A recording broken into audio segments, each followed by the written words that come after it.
जनसुरक्षा विधेयक विधानसभेत मंजूर। शहरी माओवादाला आळा घालण्यासाठी विधेयक आणल्याचं मुख्यमंत्र्यांचं विधान।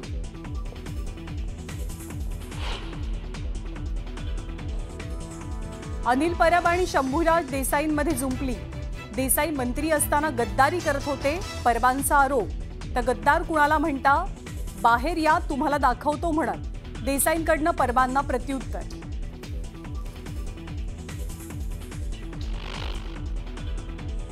सामाजिक न्याय मंत्री संजय शिरसाट यांना आयकर विभागाची नोटीस।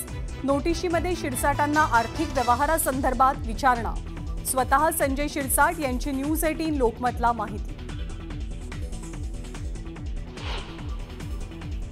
भाजप खासदार निशिकांत दुबे पुन्हा बरळले। आजही बोलतो, पटक पटक के मारेंगे। निशिकांत दुबे आपल्या आधीच्या विधानाबद्दल ठाम।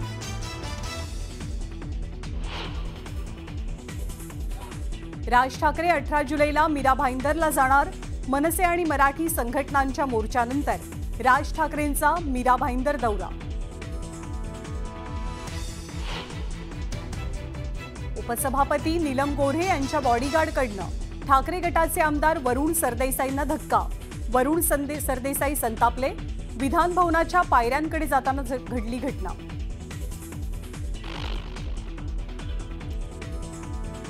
मुंबई शिक्षण उपसंचालक संदीप सांगवे निलंबित। एसआयटी चौकशी सुद्धा होणार। 5 कोटी रुपये घेऊन विधानसभा परिसरात फिरत असल्याचा भाजप आमदार संजय उपाध्याय यांचा आरोप।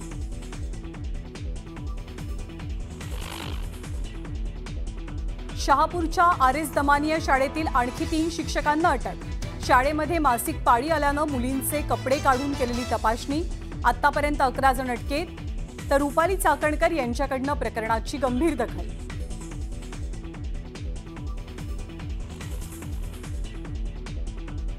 नाशिकमध्ये विविध मागण्यांसाठी आदिवासी विकास विभागातल्या कर्मचाऱ्यांचं आंदोलन। कर्मचाऱ्यांचा आदिवासी विकास भवनासमोर ठिय्या। पोलिसांचा मोठा बंदोबस्त तैनात।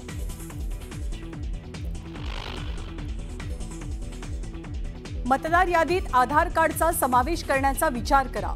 सुप्रीम कोर्टाचा निवडणूक आयोगाला सल्ला, तर निवडणूक आयोगानं आक्षेप नोंदवला।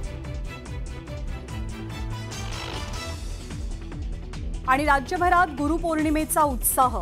गुरुपौर्णिमेनिमित्त शिर्डीच्या साईबाबांच्या चरणी सुवर्ण मुकुट अर्पण, तर पंढरपुरात संतांच्या पालख्यांनी विठुरायाचं घेतलं दर्शन।